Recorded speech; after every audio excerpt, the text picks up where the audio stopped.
طلع وزير الخارجية الإماراتي وقال العراق وسوريا هم سبب يعني سبب هذه التنظيمات المتطرفة، وهم اللي جابوا داعش بسبب سياساتهم. وطلع الدكتور إبراهيم الجعفري برد، أيضا انقسمنا بشأنه.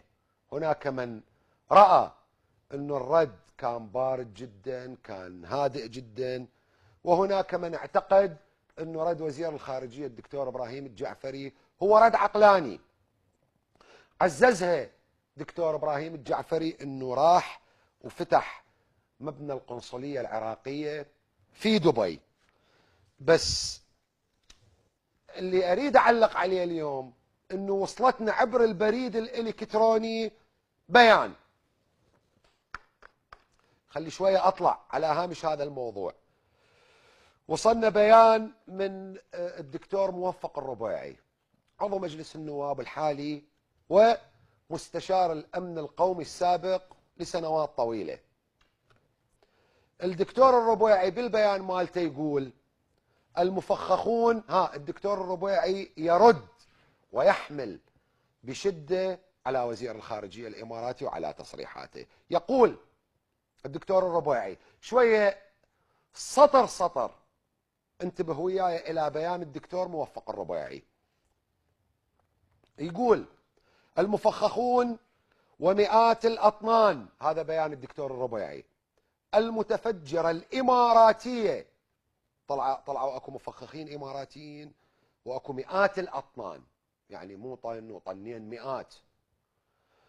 ومئات الأطنان المتفجرة الإماراتية من صنعت داعش في العراق وليست الحكومة العراقية. ويقول في البيان كشف القيادي في ائتلاف دولة القانون مستشار الأمن القومي القومي السابق النائب الدكتور موفق الربيعي أن عشرات المفخخين الإماراتيين تفجرت جثثهم العفنة في العراق ولدي أسماءهم الكاملة.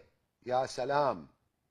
فضلا عن 300 طن من أدوات صناعة المتفجرات قبضت عليها الحكومة العراقية قادمة من دبي.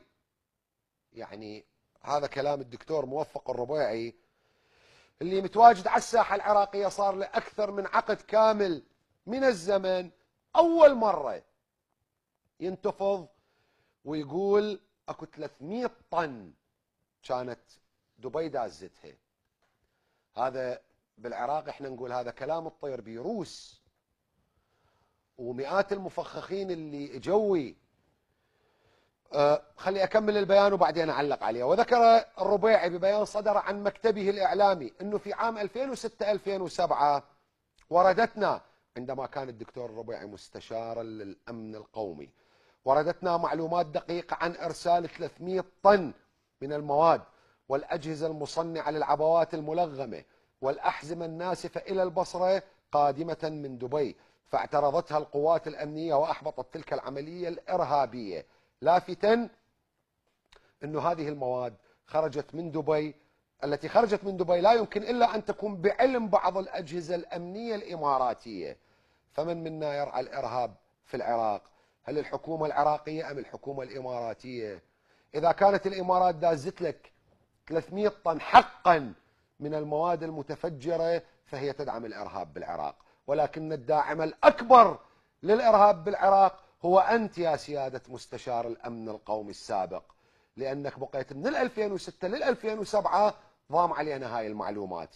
وكشف أن عشرات المفخخين الإماراتيين اللي فجروا أنفسهم بالعراق ليسوا من صنع حكومة العراق، بل العكس، من صنع الدولة التي أشرفت وجهزت ومولت بواسطة التبرعات الوهمية وحسابات البنوك الإماراتية التي ترسل ملايين الدولارات للإرهابيين العرب والأجانب. مشددا، خلي إذنك يمي شوية زين، دكتور الربيعي يشدد على أنه مستعد لتقديم أسماء الإماراتيين الذين فجروا أنفسهم على أبناء العراق العظيم.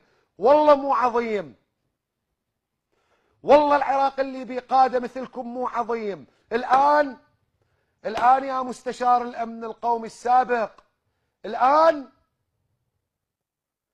يعني لو ما يطلع وزير الخارجية الإماراتي ويندسكم شوية، كان طلعت وقلت أكو مئات الإماراتيين اللي فجروا نفسهم ومئات الأطنان اللي أرسلتها الإمارات. حضرتك مو شريك بالجريمة بهذا الوضع؟ وليش شن الساكت؟ حتى يبقى خط الإمارات سالك رايح جاي، والآن لأنه انتفت الحاجة إلى خط الإمارات السالك الرايح جاي تريد تصعد براسي؟ لعد دمي ودم ابن عمي وين صار؟ هسه الآن جاي تقول عندك أسماء الإرهابيين الإماراتيين و300 طن من أدوات صنع المتفجرات. الآن جاي تتهم، مو دفاعا عن إبراهيم الجعفري، اليوم أنت تحكي يعني ما أعرف، أنت هجمت أيضا على إبراهيم الجعفري، بلكي يمكن يصير تغيير وزاري، أنه الحكومة العراقية وعبر وزير خارجيتها كان ردا ضعيفا وباهتا، على أساس أنت اللي ردك كان بال2006 وبال2007 كان رد صاعق ومزلزل. حضرتك الآن جاي تقول لي أنا مستعد لتقديم أسماء الإماراتيين اللي فجروا أنفسهم. ليش ما انطيتنا إياها؟ ليش ما انطيتها الحكومة العراقية؟ طلع مذكرة احتجاج، طلع إذا ما ردت تعلنها للرأي العام. إذا كانت اللعبة سياسية كان طلعتها، طلع لي الآن، طلع لي عندك رد دبلوماسي أو بالقنوات السرية أنت دزيت للإماراتيين وقلت لهم أنتم تدزوا لي متفجرات وتدزوا لي انتحاريين. لكم عيب هذا الحكي، مو والله العظيم. يعني الآن عندك استعداد أنه تكشف عن أسماء الإرهابيين ومئات الأطنان. يعني لو ما مصرح وزير الخارجية الإماراتي وألمح إلى أنه العراق يفرق بين طوائفه، كان ما عرفناها هذه. يعني خلينا نروح نبوس بأيادي المسؤولين العرب، خلي يستفزوكم شوية حتى تحجون عليهم. مكارثة. ما هذا الكلام إذا كان حقيقي فهو كارثة، وإذا كان تزييف وكذب ولعب سياسي فالكارثة تكون أكبر. الآن كشفت لي أنه دبي داز مئات الانتحاريين وداز 300 طن من المتفجرات، وأنك مستعد لتقديم أسمائهم اللي فجروا، الإماراتيين اللي فجروا أنفسهم على أبناء العراق العظيم. لا مو عظيم، لا بجالكم العراق ما عاد عظيم، ولا أبناء عظماء، ولا أرض عظيمة. أنتم رخصتونا أرخص من الرخص. والآن أنا أتحداك دكتور موفق الربيعي أن تقدم هذه الأسماء.